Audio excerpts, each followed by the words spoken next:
नमस्कार, स्वदेश न्यूज देख रहे हैं आप। मैं हूं आपके साथ राखी और बात करेंगे नशा तस्करी पर। देश की अब तक की सबसे बड़ी कार्रवाई सामने आई है। नशे के 5 सौदागरों से 70 करोड़ की ड्रग्स और 13 लाख रुपए बरामद किए गए हैं। आरोपी युवक तेलंगाना और मध्य प्रदेश के बताए जा रहे हैं। ड्रग्स के इस दलदल में पुलिस ने दावा किया है कि देश में अब तक की यह सबसे बड़ी कार्रवाई है और इसके आतंकी कनेक्शन के भी संकेत मिल रहे हैं। देखिए ये खास रिपोर्ट।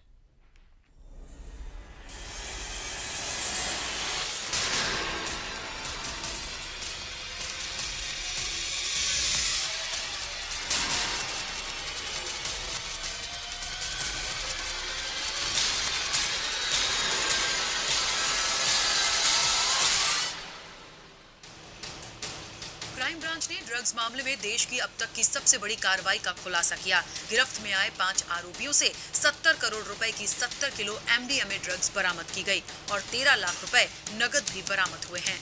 आरोपी ड्रग्स की खेप देने और टोकन मनी लेने के लिए एकत्रित हुए थे। आरोपियों की माने तो वे ट्रेन, प्लेन, बस, ट्रक ट्रांसपोर्ट और निजी कार हर प्रकार से ड्रग्स लाते थे। ये इतने शातिर थे कि ट्रांसपोर्ट से ड्रग्स भेजते समय वे पैकेट में मुर्गी दाना पाउडर या बीमारियों के वैक्सीन का पाउडर बताते थे और इसी खेल ने देवास के एक युवक को एमआर से तस्कर बना दिया। एडीजी योगेश देशमुख के अनुसार इंदौर पुलिस ने अब तक अवैध मादक पदार्थों के विरुद्ध कार्रवाई करते हुए एमडीएमए, ब्राउन शुगर, गांजा व अन्य मादक पदार्थों की तस्करी करने वाले गिरोह के कई सदस्यों को पकड़ा है। पूछताछ में कई अहम जानकारियां मिली थी। पुलिस ने इनके पास से 2 4 पहिया वाहन, 8 मोबाइल भी जब्त किए हैं। उधर गृह मंत्री नरोत्तम मिश्रा ने भी इस पूरे मामले में प्रतिक्रिया देते हुए इंदौर पुलिस को बधाई दी है। इंदौर की घटना ड्रग माफिया पर करारी चोट है। मैं पिछले 1 महीने से कह रहा था कि हम छोड़ेंगे नहीं ड्रग माफिया को, और आज फिर कह रहा हूं कि ये जो पान माफिया का ये जो मसालों के गुटखा के अंदर जो पाउच खाते हैं, ये पाउच वाले, अगली कार्रवाई हमारी इन पाउच वालों के खिलाफ हम विचार कर रहे हैं। इनके खिलाफ हम कार्रवाई करेंगे। हमने कहा था भू माफिया, तो आप देख रहे हो पूरे मध्य प्रदेश के अंदर भू माफियाओं पर कार्रवाई हो रही है। हमने अगर कहा है तो किया है और उसी का कार्रवाई का परिणाम है। इंदौर की पुलिस को बहुत बधाई, हमारे जाबाज अधिकारियों को और सिपाहियों को बहुत बधाई।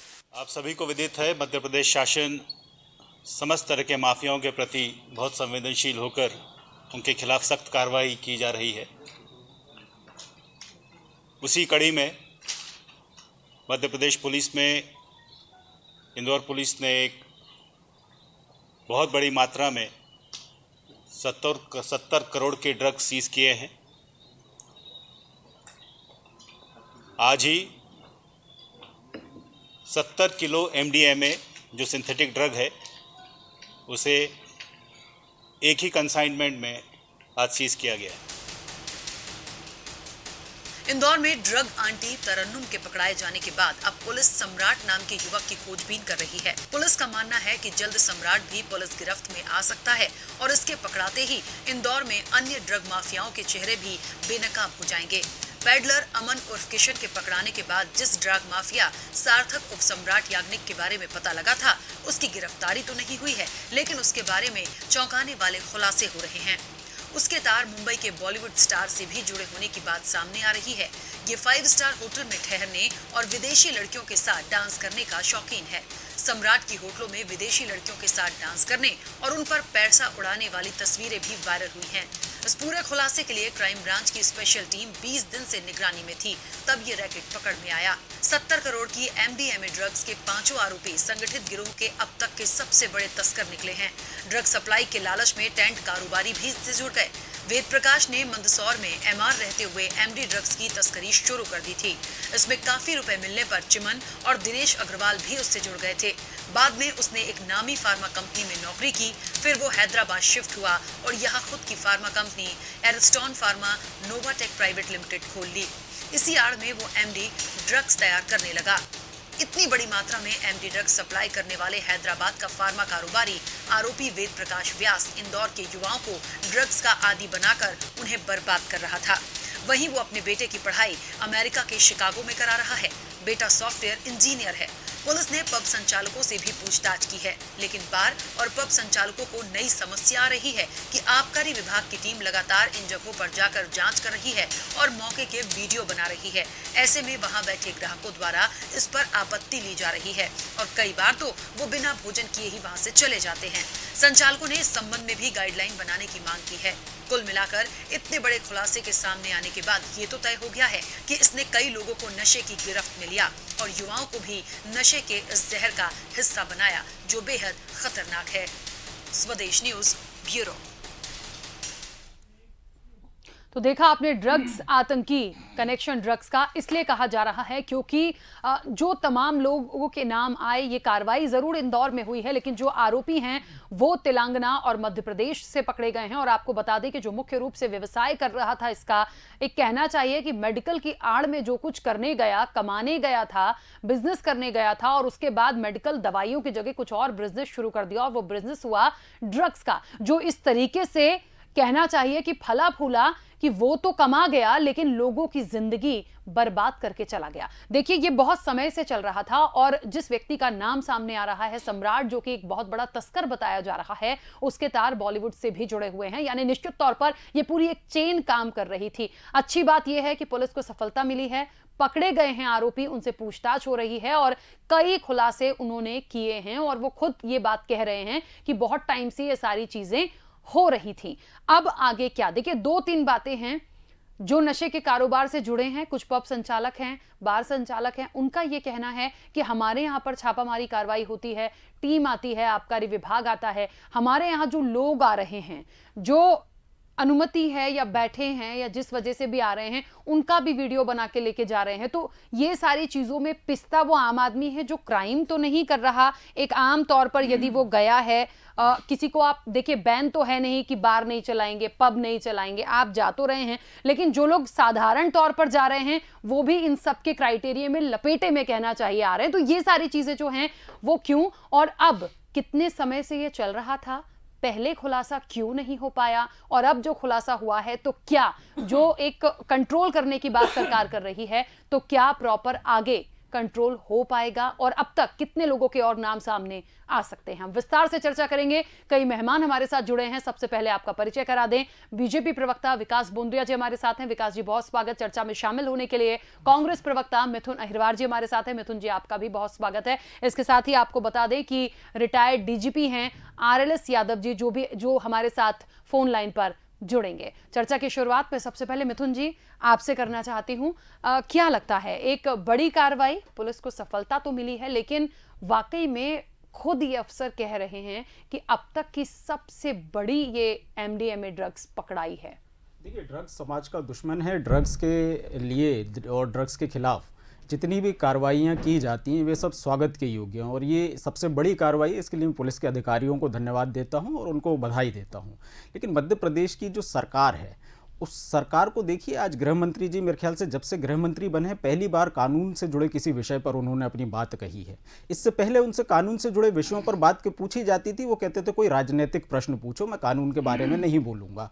वो इसलिए हुआ कि 2018 का आप NCRB का डेटा देखें तो मध्य प्रदेश वही मध्य प्रदेश है जो कि ट्राइबल्स से अत्याचार के मामले में नंबर 1 है, दलितों से अत्याचार के मामले में नंबर 3 पर है, महिलाओं से अत्याचार के मामले में नंबर 1 पर है। इस तरीके का स्वर्णिम मध्य प्रदेश ये दे करके गए थे और अब वापस सरकार में आने के बाद बहुत ज़्यादा स्थिति बदली नहीं है। आप देखें, गृह मंत्री जी जहां से आते हैं, दतिया से एक बड़ा उनका जुड़ाव रहा, उसी दतिया में एक दलित व्यक्ति को जिंदा जला दिया जाता है, वहां रोजाना बलात्कार हो रहे हैं। मध्य प्रदेश में उज्जैन, मंदसौर, इंदौर, आप देखें सांप्रदायिक ये घटनाएं रोज हो रही है। लोग धार्मिक स्थलों पर पत्थर मार रहे हैं, उन घटनाओं को कंट्रोल नहीं कर पा रहे हैं क्योंकि मध्य प्रदेश में इन्होंने एक धुरी बना के रखी है कि भारतीय जनता पार्टी के जो लोग हैं बातें बहुत अच्छी करेंगे, बातें बड़ी बड़ी करेंगे और जब पुलिस अपने हिसाब से कुछ करती है तो उसका क्रेडिट भी वो ले लेंगे। मैं ये कहता हूं, पुलिस की जो कार्रवाई है भारतीय जनता पार्टी के शासन की वजह से नहीं है, भारतीय जनता पार्टी के शासन के बावजूद है। इसलिए मैं पुलिस को धन्यवाद देना चाहता हूं कि बिना किसी पॉलिटिकल प्रेशर के, नहीं तो इनके तो मंत्री स्वयं कहते रहे, इनके तो नेता स्वयं कहते रहते हैं, इनके तो प्रभात झा जी कह चुके हैं कि सिंधिया जी सबसे बड़े माफिया, बताइए उन पर क्या कार्रवाई होगी। दिखाने के लिए अपने जो लोग हैं उन पर, आपने देखा होगा, पेपर में सबने पढ़ा होगा, गोपाल भार्गव जी के बंगले के सामने से बहुत ज्यादा अतिक्रम 8-8 फीट की 2 जालियां हटाई हैं। केवल हटाना कार्रवाई नहीं नहीं होती है। यदि गोपाल भार्गव जी ने अतिक्रमण किया, जेल भेजिए उनको, जेल भेजिए। हमारे प्रदेश के मंत्री होकर के अतिक्रमण कर रहे हैं ना, तब जाकर के आप सही एक मैसेज देते हैं कि सत्ता से जुड़े हुए लोगों को आप जेल भेजने को तैयार हैं। रही बात कांग्रेस और बीजेपी के फर्क की, बीजेपी केवल दिखावे की राजनीति करती है। ये जो ड्रग वाली, एमडीएमए वाली जो आंटी थी, कल तक क्या कह रही थी? कल तक बीजेपी के लोग क्या कह रहे थे? इन्हीं ने कहा ना कि जीतू सोनी जो है बहुत बड़ा माफिया है, मेरे उससे ड्रग्स के मामले में संपर्क है। भारतीय जनता पार्टी उसे पत्रकार बता रहे थे। जब उन्होंने कहा कि ये ड्रग्स का बड़ा माफिया है, तो इन्होंने क्या किया? उस पर से रासुका हटा ली गई। हम लोग रासुका लगा करके गए थे, उसके आशियाने को हमने तोड़ा, भवन को तोड़ा, साथ साथ हमने रासुका लगाई। राखी जी, दो पहलू होते हैं। एक तो आप किसी के यहाँ का अतिक्रमण हटाइए, और दूसरा फिर उस पर कानूनी कार्रवाई करिए और उसको जेल भेजिए। भारतीय जनता पार्टी ने क्या किया? केवल अतिक्रमण कई जगह हटाया, लेकिन लोगों को जेल भेजा नहीं, केवल बदले की भावना से कार्रवाई की। उसके बाद भी मैं कहता हूं, यदि एक ये कार्रवाई की गई है तो मैं पुलिस और प्रशासन को बहुत बहुत साधुवाद, धन्यवाद देता हूं। लेकिन मध्य प्रदेश में जो रोजाना की गति से एक्सपोनेंशियली जो अपराध बढ़ रहे हैं, गृह मंत्री जी उनका भी थोड़ा सा संज्ञान लें, एनसीआरबी के डेटा को पढ़ें और अपनी जिम्मेदारी को समझें। गृह मंत्री का मतलब घर बनाने वाला मंत्री नहीं होता, कानून व्यवस्था संभालने वाला मंत्री होता है। यदि वो रोजाना के 10 से ज्यादा जो बलात्कार मध्य प्रदेश में हो रहे हैं, 8 से ज्यादा हत्याएं हो रही हैं, 31 डिकॉइटीज हुई हैं इसी प्रदेश में, रोजाना के हत्या, बलात्कार, और खासकर जो अभी मध्य प्रदेश में सांप्रदायिक घटनाएं जो हो रही हैं, गृह मंत्री जी को उनका संज्ञान लेते हुए उन लोगों को 10 फीट नीचे गाड़ना चाहिए जो ऐसी सांप्रदायिक घटनाएं कर रहे हैं, धार्मिक स्थलों पर पत्थर फेंक रहे हैं और मध्य प्रदेश में दंगा भड़काने की जो स्थिति है उसके प्रयास कर रहे हैं। ऐसे लोगों पर यदि कार्रवाई होगी तो गृह मंत्री का गृह मंत्री होना सार्थक होगा। ठीक है विकास जी, बहुत सारी बातें यहाँ निकल कर आई हैं, लेकिन हम मुख्य रूप से आज जिस चर्चा को लेकर बैठे हैं, देखिए ड्रग्स, जिसका कहना चाहिए नशा और नशे के सब दुश्मन हैं, और ये कोई बहुत अच्छी चीज नहीं है। बहुत लोगों की जिंदगी बर्बाद होती है निश्चित तौर पर। क्योंकि मिथुन जी ने भी बधाई दी पुलिस टीम को, और दिया भी जाना चाहिए, क्योंकि एक बहुत बड़ी ये बात सामने आई है कि अब तक की सबसे बड़ी कार्रवाई माना जा रहा है। लेकिन सवाल यहां पर उठ जाता है कि अभी तक इसके पीछे जितना नशे का कारोबार फला फूला, जितनी तेजी से चला, जिसको कमाना था उसने कमा लिया। जिस आरोपी का नाम आ रहा है इंदौर के, उनके साथ टेंट के कारोबारी भी जुड़ गए। उन्होंने अपने बच्चे की परवरिश तो अमेरिका में की, उन्हें पढ़ा रहे हैं, इंजीनियर बना रहे हैं। लेकिन आप ये बताइए कि बाकी जो इंदौर के युवा हैं, उनका जीवन बर्बाद करने का अधिकार किसने दिया? इतने वक्त में, इतने समय बाद ये खुलासा क्या दर्शाता है? देखिए राखी जी, कोई आपराधिक काम कर रहे थे, घोर आपराधिक काम कर रहे थे यूं कहूं, तब तो पुलिस ने पकड़ा है, और तब तो देश की सबसे बड़ी जब्ती और पकड़ मानी गई है ऐसे। तो मुझे लगता है कि पुलिस बधाई की पात्र है, प्रशासन, शासन बधाई का पात्र है कि मुस्तैदी से कार्रवाइयाँ हो रही हैं। गृह मंत्री जी बता रहे थे कि हमारे पूरे एजेंडा में कि कैसे कैसे हमको किन किन के ऊपर कार्रवाइयाँ करना है। ठीक है कि थोड़ा समय लगता है, पुलिस को पूरा एक चॉकआउट प्रोग्राम बनाना पड़ता है, अपने मुखबिरों को सचेत करना पड़ता है, इनपुट्स लेना पड़ते हैं, तब जाके कार्रवाइयाँ सफलतापूर्वक हो पाती हैं। तो वो काम में प्रशासन गतिशील है, शासन के दिशा निर्देशों का पालन हो रहा है। अब दूसरी बात रही कि कौन कितना काम कर गया गलत, कितना गलत काम कर गया, कितना गलत कमा गया, और तब हम उसे पकड़ पाए, ये तो देखिए चलता रहेगा। सब लोग अतिक्रमण करते हैं, अतिक्रमण तोड़े जाते रहे हैं। जहाँ पे ज़रूरी है उनकी गिरफ्तारियाँ होती हैं, जहाँ पे ज़रूरी नहीं है कि गिरफ्तार ही किया जाना चाहिए। वैसे वास्तव में आप देखेंगे कि इस वक्त जो प्रदेश में एक अभियान चला हुआ है, वो स्पष्टतः गुंडा बदमाश लोगों को त्रस्त प्रताड़ित करने वालों के खिलाफ चला हुआ है। आम जन ने अगर अतिक्रमण किया है तो उसमें कोई शासन कठोरता नहीं निभा रहा है, वो उनकी जरूरत हो सकती है। लोक कल्याणकारी एक सोच, संवेदनशील सोच के साथ उन्हें देखा जाता है। लेकिन हाँ, किसी ने अगर कॉलेज के नाम के ऊपर बड़े तालाब के पास में बड़ा अतिक्रमण कर लिया तो उसे जरूर ध्वस्त किया गया, फिर वो भगते रहे। मैं जो बात कह रहा हूँ मुद्दे की, कि देखिए अपराध घटित होंगे, जल्दी नहीं पकड़ में आएंगे, देर में पकड़ में आएंगे। जैसा जब इनपुट होता है तो पुलिस प्रशासन अपना प्रयास करता रहता है। इस मामले में मुझे लगता है कि इस वक्त जबकि ये पकड़ हुई है, उस वक्त हमें उसी की बात करनी चाहिए। अब ये सब चीज़ें निकल के ज़रूर आएंगी कि मान लीजिए किन्हीं पुलिस कर्मचारियों, अधिकारियों का प्रश्रय था, इनपुट थे, फिर भी जानबूझ के नहीं पकड़ा गया। ये सब इन्वेस्टिगेशन में चीज़ें आएंगी, बिल्कुल, और उस अनुरूप फिर काम भी किया जाएगा। और जहाँ तक अभी बात आ रही थी सांप्रदायिक रूप से दंगे तो नहीं कहूँगा मैं कि हाँ, लेकिन सांप्रदायिक रंग देने की, धार्मिक जुलूसों को पत्थरबाजी करके वहाँ के लोगों को हताहत करने की जो जुलूस जलसे में जा रहे थे, शांतिपूर्वक जा रहे थे, उनके खिलाफ शासन ने बहुत कठोर कार्रवाई की। जिस मकान से एक दिन पत्थर फेंका गया, उस मकान को अगले दिन पुलिस कार्रवाई में ध्वस्त भी किया जाता है। और तो और एक धार्मिक गुरु अड़ते हैं, खड़े होते हैं, कांग्रेस के कुछ लोग तुष्टीकरण की नीति को फिर वहां पे बजाते हैं, उसके बावजूद एक्शन लिया जाता है। देखिए, प्राइमा फेसी पब्लिक को एक अच्छा लॉ एंड ऑर्डर देना हमारी जिम्मेदारी है।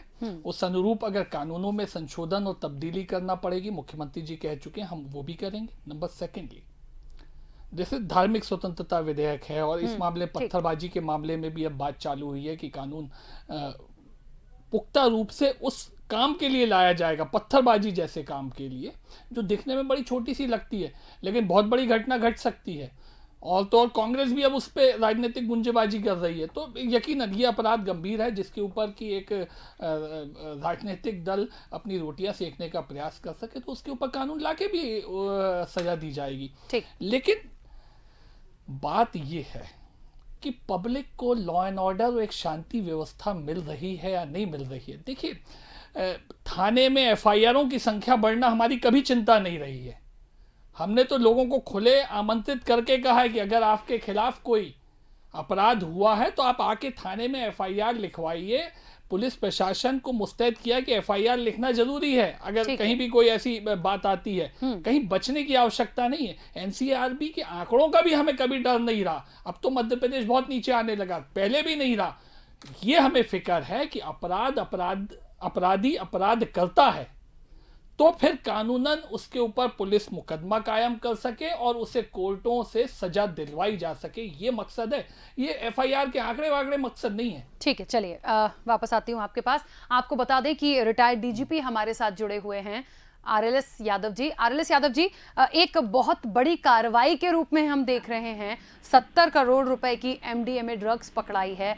पुलिस को निश्चित तौर पर, टीम को उनकी बधाई दी जा रही है, बधाई के पात्र भी हैं, लेकिन सवाल ये उठता है कि ये एक दिन का काम नहीं है। क्राइम ब्रांच लगातार 20 दिन से निगरानी पर थी, लेकिन ये कारोबार बहुत समय से चल रहा था और मुख्य रूप से जिस आरोपी का नाम आ रहा है वो तो नई नई गाड़ियां और फॉरेन के टूर और बॉलीवुड से जुड़े हुए उसके कनेक्शन ये बता रहे हैं कि ये एक दिन या एक महीने का नहीं, ये मुझे लग रहा है कि बहुत लंबे समय से ये कारोबार चल रहा था। तो क्या ये माना जाए कि इस वक्त ये कार्रवाई देर से हुई है या इसके पीछे और जो चीजें थी क्या वो पता थी लेकिन उस वक्त पे कार्रवाई नहीं हुई? आप किस तरीके से लेते हैं इसे?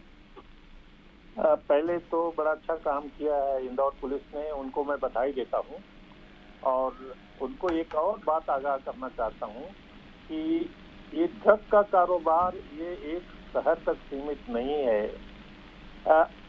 आईएसआई का सबसे बड़ा केंद्र इंडिया में हैदराबाद, और बहुत सी एक्टिविटीज एंटी नेशनल इंडिया के खिलाफ जो चलती हैं, नक्सलाइट के बारे में का उपयोग करना या ड्रग्स से कोई कार्टेल चलाना है तो वहाँ से शुरुआत करना, ये सब हैदराबाद से होता है। एक तो वो सेंटर है।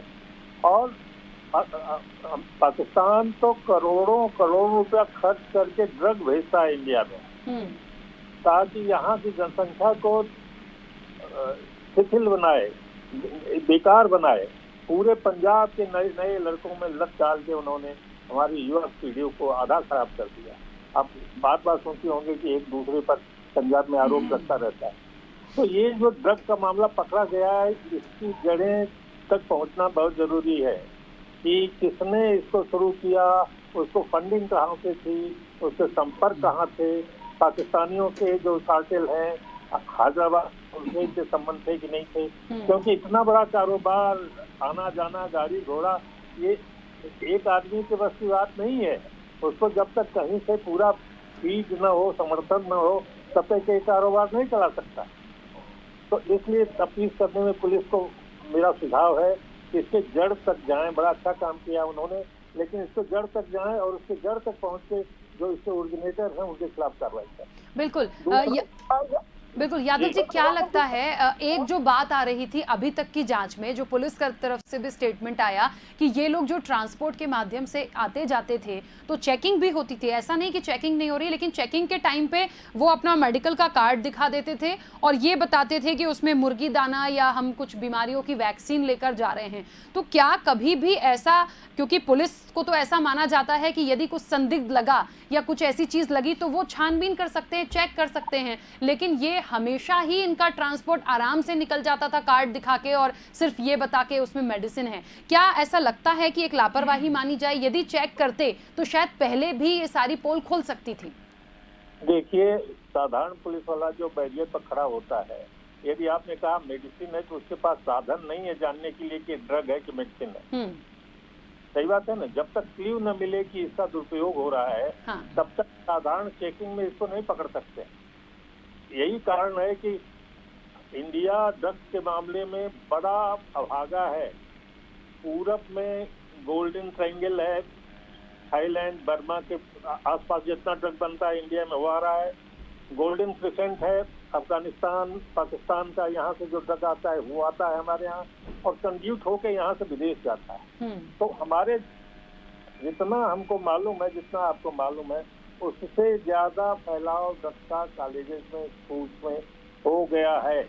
हम इतने सख्त कानून के बावजूद भी इसको नहीं रोक पाए हैं। इसलिए बहुत जरूरी है कि इसमें जागरूक पुलिस भी हो, जनता भी हो, कि उनको कोई क्ल्यू मिले तो बताएं, क्योंकि हमारे बच्चों को नुकसान कर रहा है, नई पीढ़ी को नुकसान कर रहा है।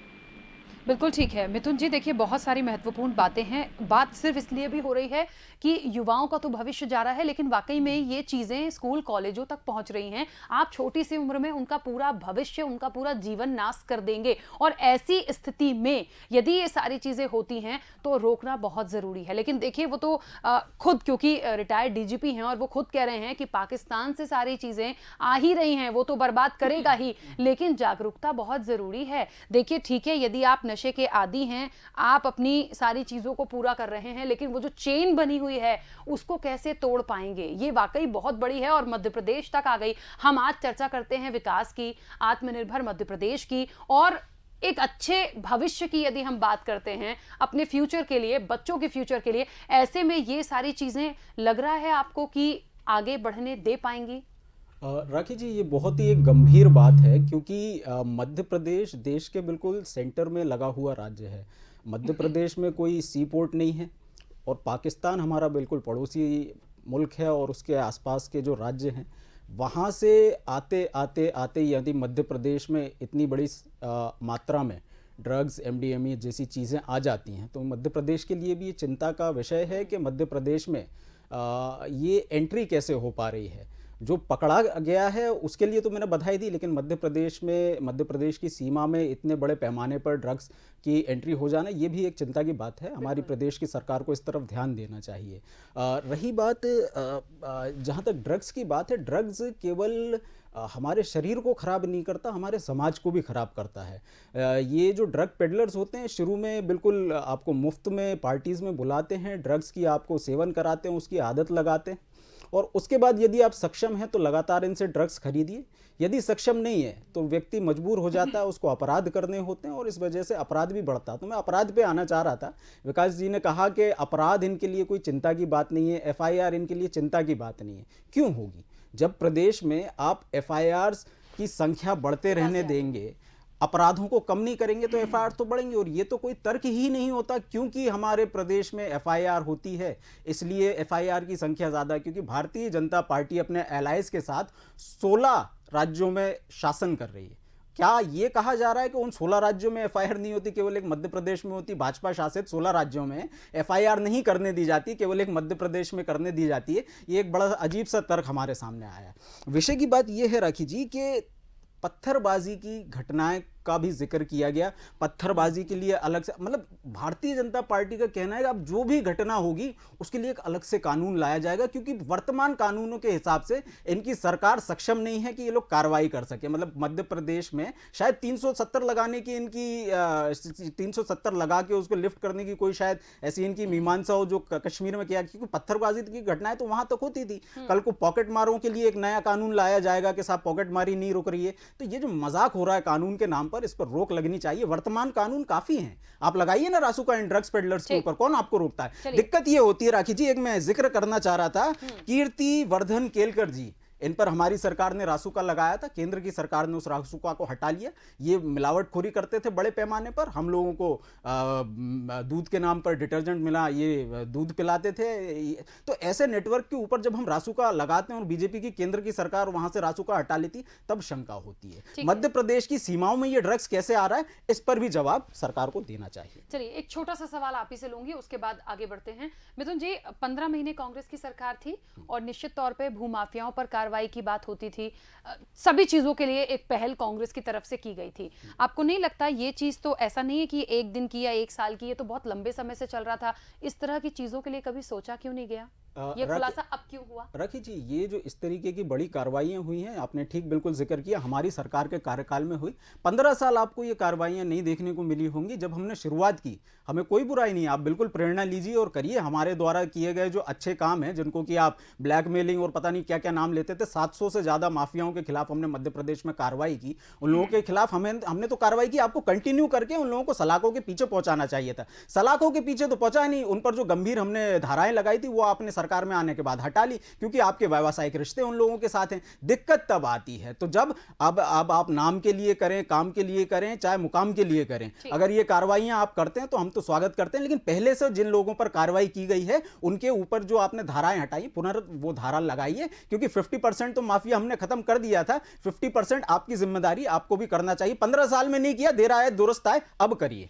चलिए विकास जी, एक बात होती है, देखिए 15 महीनों का भी हमने जिक्र कर लिया, 15 साल का भी हमने जिक्र कर लिया। बात सिर्फ इतनी सी है कि समाज को और देश को आगे बढ़ाना है, और ये जो गतिविधियां हैं ये कहां से शुरू हो रही हैं, कहां तक जा रही हैं, कहां से तार जुड़े हैं, जिस तरीके से यादव जी ने कहा कि इसका खुलासा होना बहुत जरूरी है। और मुझे लगता है यदि एक बड़ी सफलता मिली है तो यहां पर स्टॉप नहीं होना है, ये वाकई में इसकी जड़ें खोद कर निकालना होगा, कौन इसके लिए जिम्मेदार है, और कार्रवाई होनी होगी। क्योंकि जैसे भूमाफियाओं पर लगातार कार्रवाई हुई तो कई निर्माणों को तोड़ा गया, यहां पर ये सबसे बड़ी कार्रवाई आई है, तो सोचिए इसके पीछे कितने चेहरे होंगे जो बेनकाब होना अभी बाकी हैं। यकीन हो रहा है, हम इसी और गतिमान हैं, और आप यकीन रखिए कि इस जैसे घृणित और समाज को विध्वस्त करने वाले अपराध के खिलाफ शासन नीतिगत रूप पे इन सब तरह की कार्रवाइयों को गतिमान करेगा। और देखिए, इसमें अब जितने इनपुट्स मिले हैं, यादव जी ने कहा ना कि यादव जी पुलिस में रहे हैं, उन्होंने ऑब्जर्व किया है, उनका ऑब्जर्वेशन और स्टडी है।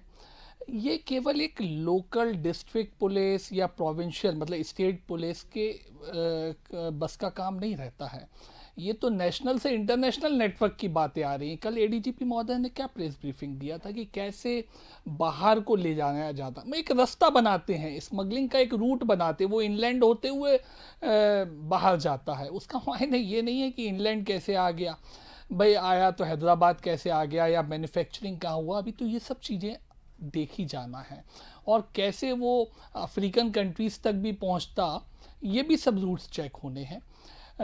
अगर हमारे यहाँ नहीं भी डिस्ट्रीब्यूशन था, पेडलर्स के माध्यम से अगर हमारे यहाँ नहीं भी वितरित हो रहा था, पूरा का पूरा स्टॉक बाहर ही जाना था, तो भी हमारी जिम्मेदारी बनती है कि हम अपराधियों को धर दबोचें और एक एक व्यक्ति को पकड़ें।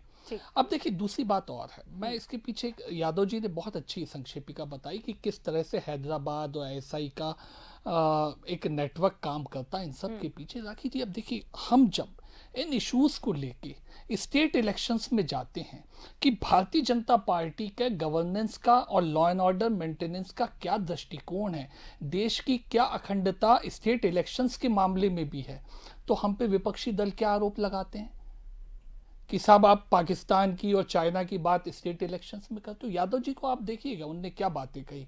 इसलिए जरूरी है, अब हैदराबाद में हमारी राजनीतिक शक्ति बड़ी है, आने वाले समय में आंध्र प्रदेश में भी बढ़ेगी। आप देखेंगे कि जहां जहां भारतीय जनता पार्टी की सरकारें बनी हैं, एक नेशनल स्टेचर में लॉ एंड ऑर्डर को बेहतर ढंग से इन्फोर्स करना, देश के डिफेंसिव सिस्टम को मजबूत बनाना, वो सबका मिला जुला काम होना चाहिए और हो रहा है। लेकिन अनेक राजनीतिक दल हैं जो इन चीज़ों को फिक्र नहीं करते हैं। इस वजह से ये सब दिक्कतें और इस ढंग की जो पैदाइशें होती हैं लोगों की उन वहाँ से हो जाती हैं। अब वो हैदराबाद के बंदे का क्या मसला था, वो पहले तो मध्य प्रदेश में काम करता था, लेकिन क्यों अब वो हैदराबाद से ऑपरेट कर रहा था और यहाँ पे केवल ट्रांजैक्शन हो रहा था ताकि यहाँ से बाहर की और स्टेट के बाहर वो वस्तु जानी थी, ड्रग्स जानी थी। तो मुझे लगता है कि एक बड़ा कैनवास के ऊपर पुलिस काम कर रही है। हमें उस पूरे को देखना चाहिए, कुछ दिन दीजिए पुलिस को, ठीक है, वो नीचे तक का, जड़ तक का खोद के पकड़ेंगे और फिर हमें बताएंगे भी। चलिए, क्योंकि समय की सीमा है, यादव जी एक बहुत छोटा सा अंतिम प्रश्न आपसे लूंगी।